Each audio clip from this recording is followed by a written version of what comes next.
98% of adults reaching 30 years of age will not substantially alter their income pattern, adjusting for inflation, for the remainder of their life. Only 2% will experience gains. Welcome to Side Hustle Hero, the show that is laser focused to inspire you to start or to scale your side hustle income streams. I'm your host, Joan Posivy, author of The Way Success Works, How to Decide, Believe, and Begin to Live Your Best Life. My wish for you is not just to have you start and run your successful side hustle, but to have it be a success beyond your wildest dreams. For that to happen, you need to have, or you need to create, a prosperity consciousness that'll be in tune with, that matches the level of financial success you seek. And that is the topic of today's episode. The opening quote you just heard is from my 12-part video course, Turn Your Thoughts into Wanted Things. Specifically, session 6, titled The True Source of Your Financial Freedom. If you're under 30, you want to be darn sure that you form the habit patterns and prosperity consciousness you need to be in the 2% who'll experience financial gains.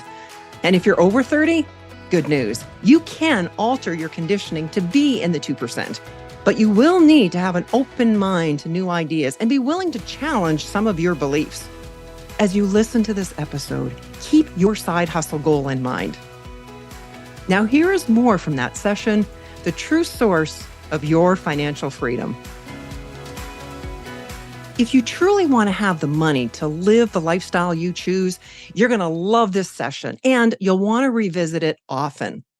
To be financially free, you simply must do things differently than the masses. Let's face it, the majority of people in just about any country are not financially free. They don't have the money to do the things that they really want to do. Many are just a paycheck or two away from serious trouble. Now, here's the thing. If you happen to be a young adult, you might be thinking, I got lots of time to sort out this financial thing. Well, not really.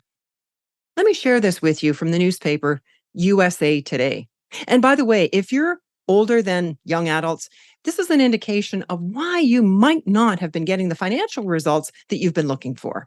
It said, 98% of adults reaching 30 years of age will not substantially alter their income pattern, adjusting for inflation, for the remainder of their life. Only 2% will experience gains. Why? Well, consider this. If a person is in the habit of spending more money than they've got coming in, will more money solve the problem? No way. In fact, you've probably heard stories about people winning a big lottery, and by the end of the year, they're flat broke. One day, I asked someone about this who I knew was involved in a government lottery corporation, and he told me that the group that lost their windfall the most often were the people who were the poorest financially prior to their win. And if they were already financially sound when they won, generally, it just added to their portfolio. That makes complete sense. You see, the people in the latter group already had a prosperity consciousness, one that could handle it. The first group, the ones that were in the habit of struggling financially, receiving a large amount of money would be way out of their comfort zone. You might be thinking, if I received a large amount of money, I'd be really comfortable. Maybe not. But can anyone develop a prosperity consciousness that is in harmony, in tune with the amount of money that they say they want? Absolutely. Let's revisit our orange tree analogy for a moment. Suppose it's your orange tree and you're not happy with the crop that you've been getting. The oranges don't taste so great. There aren't enough, or they're too small. So you decide that you want ones that are bigger and taste better, and you want more of them. If you want to improve the oranges, where do you need to put your attention? On the oranges? What causes the fruit? The seed, the root, the stuff that you and I can't see, that which is invisible to the naked eye because it's below the surface. So what do we call the oranges in our real life? Our results. So if we want to improve our results, do we try to manipulate the present results? No. If we want to affect real and permanent change, we got to focus on the root causes, the real driving force behind the results that we're getting. The results that you're getting in your life right now, your happiness, your health, your wealth, Those are your fruits, your oranges. Now, let's back this up a bit. That seed, the orange seed, like everything else in the universe, is energy. It's energy at a high speed of vibration. Once we plant the seed in the ground, instantly and automatically, it begins to attract particles of energy, which are in tune with it, in harmony with it, and it expands. We call that growth, and roots start to form. A shoot makes its way up and bursts through the dirt. Then it attracts particles of energy from the atmosphere. And over time, we have a tree with branches and leaves and eventually oranges. So it's what's happening down below the surface where we can't see that's driving the growth to produce the results. That seed is part of nature. You and I are part of nature, and we're governed by the exact same laws, universal laws. But consider that orange seed is locked into its vibratory rate. It can only grow into an orange tree. That orange seed can't grow into a palm tree or an oak tree or a cherry tree. But you know what makes us different? You and I can grow into anything we choose. When we set a goal and take it from the realm of mere daydreaming and make a solid decision that we're going to go for it, that's like choosing the seed. Then, as you allow yourself to move into a relaxed state and see yourself in your mind's eye already in possession of the goal, that's planting the seed. Then, as you revisit that mental image on a regular basis and really feel yourself with it, living it, feeling the gratitude and appreciation for having achieved it, that's like caring for it and nurturing the seed as it's growing until the point where it's realized on the physical plane in something called your results. Now, I know some people might think that's bizarre, as they believe only in what they can see. I'd like to challenge their thinking on that when they're standing in the middle of a hurricane. Can you and I see wind? No, we can only see the effects of wind. And the effects you see in your life right now, including financial, are caused by your actions, your behaviors, the opportunities that you seize and act on, and those that you let pass by, or those that you don't even see in the first place. Those actions or behaviors are being driven by your feelings about yourself, your capabilities, your outside world, and those are being fed by thoughts in your conscious mind. It's all connected, just like the process from the seed to the fruit. You might want to write that down. Thoughts, feelings, actions, results. Meaning your thoughts create or trigger your feelings, which drive your actions or behaviors, which produce your results. Your thoughts and feelings are below the surface. Your actions and results are above the surface. They're the things that we can see. Therefore, the surface is simply a mirror image of what's happening below. That's why I've often said that your external results are merely a reflection of your internal reality. So if you want to improve something in your outer world, you simply must affect the change in your inner world because that's where it all starts. Do you have a prosperity or a poverty consciousness? You see, a person could stumble across the best financial advice in the world, but if they're not aligned with or in harmony with becoming wealthy, they won't follow the advice. Or if they do and they do well, it won't last. Not unless and until the inner game is being won. So, why do you have the outlook about money and finances that you currently have? Well, your conditioning is part genetic and also from programming that you've received, especially when you were a young child at the time that I refer to as your little life, roughly age 0 to 6.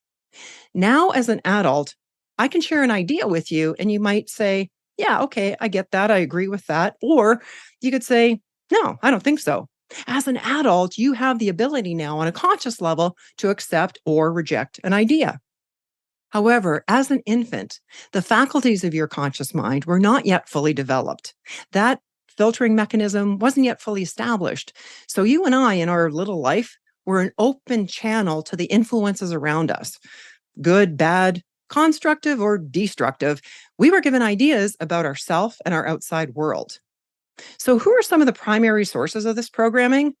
Well, our parent or parent figures, siblings, teachers, coaches, relatives, friends, certainly the media, your culture, religious leaders. These people can have a profound effect on your belief system and how you view yourself, your world, your potential, and therefore the choices that you make and the goals that you set or don't set. How were you conditioned? Well, there are two primary ways. One is impact. These are specific, powerful incidents that occurred in your life which left a lasting impact. The second is through repetition, those things that you saw and heard over and over again while growing up. Consider what you heard when you were little about money and rich people. How about money doesn't grow on trees? Did you hear that one? I sure did. Or we can't afford that. What do you think? I'm made of money? Those people are filthy rich. And how about money is the root of all evil? You can't be rich and spiritual, or you can't be rich and a good person. So, those statements, whatever they are for you, that you deem to be true when you were in your little life, they're lodged in your subconscious mind and they're driving your behavior today. If you believe, for example, that you can't be rich and be a good person, guess what? You'll never be rich. Not as long as you want to be a good person. If you've linked having money with something bad, then you're going to sabotage your efforts. On the surface, it may appear to be caused by external circumstances. You could blame it on the market or someone ripping you off or bad luck. But the root cause, if you dig deeper, is your programming, your conditioning. Your subconscious conditioning is like an operating system that's running in the background, driving your choices and your behavior. Since you want to improve your results, it's time to install an upgrade, one that can unleash and unlock the talent and ability and true potential that you have to live your best life in absolute abundance on all levels, abundance in happiness, health, and material wealth. In a moment, I'll show you what you need to do to write your new operating system, the new U 2.0, and how to do the install, which is necessary if you want to stop getting the same old results and if you truly want to live the magical, wonderful life that you're worthy of. I said that repetition involved things that you not only heard, but that you saw. So let me ask you, what were your parent or parent figures like in the area of money? Were they savers or spenders? Did they manage it well or not so well? Were they investors or non-investors? When the topic of money came up, was it a source of happiness and joy? Or was it a cause of tension and arguments and despair? Did money come easily? Or was it a struggle? Why is this important? Same reason as before. Whatever emotionally charged events you saw around you concerning money over and over again became part of your programming. And that's running your decisions in your life right now. It's the underlying roots of your orange tree. During my Winning the Money Game seminar, I often share the story of a woman who attended one of my seminars I was presenting. I think it was in Biloxi, Mississippi. She told me and the audience that she grew up in a household where her dad made most of the financial decisions. From a young age, she was working part-time, saved her money, and by the time she left home at the age of 22, she had saved over $10,000 in her bank account. Not long after that, she met a man she thought was Mr. Right. When that relationship ended about a year and a half later, not only was that account empty, she was in debt $7,000. In that relationship, who do you think was looking after the finances? Yep, Mr. Wrong.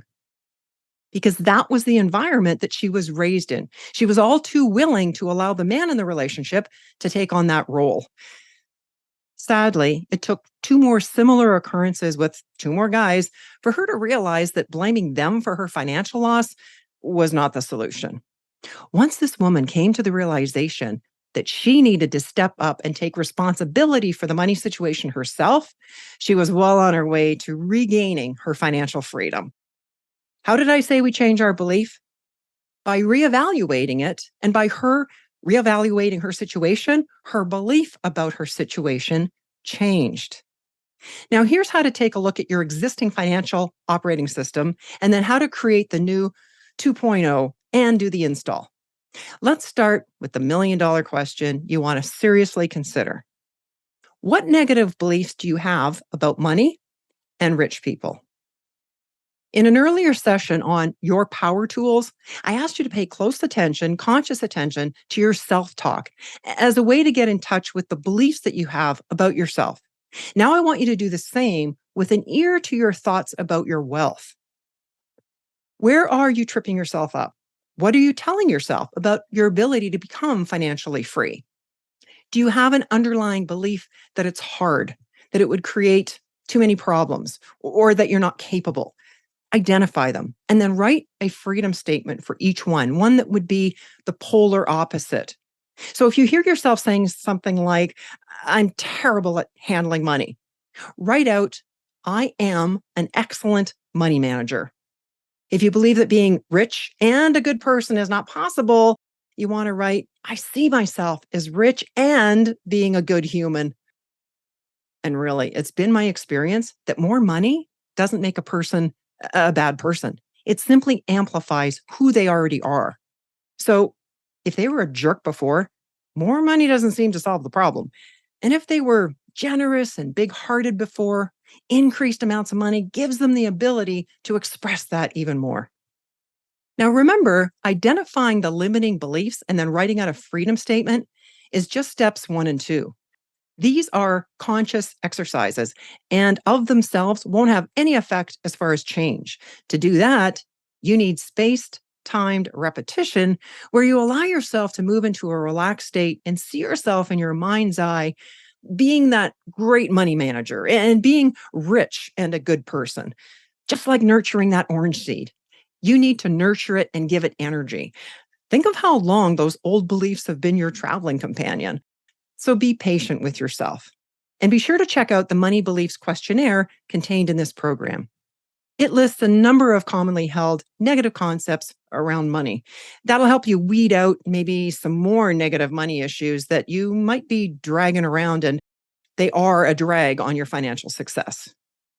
So rewrite your story starting today and see yourself prosperous and happy and living in appreciation for all the good that is in your life right now.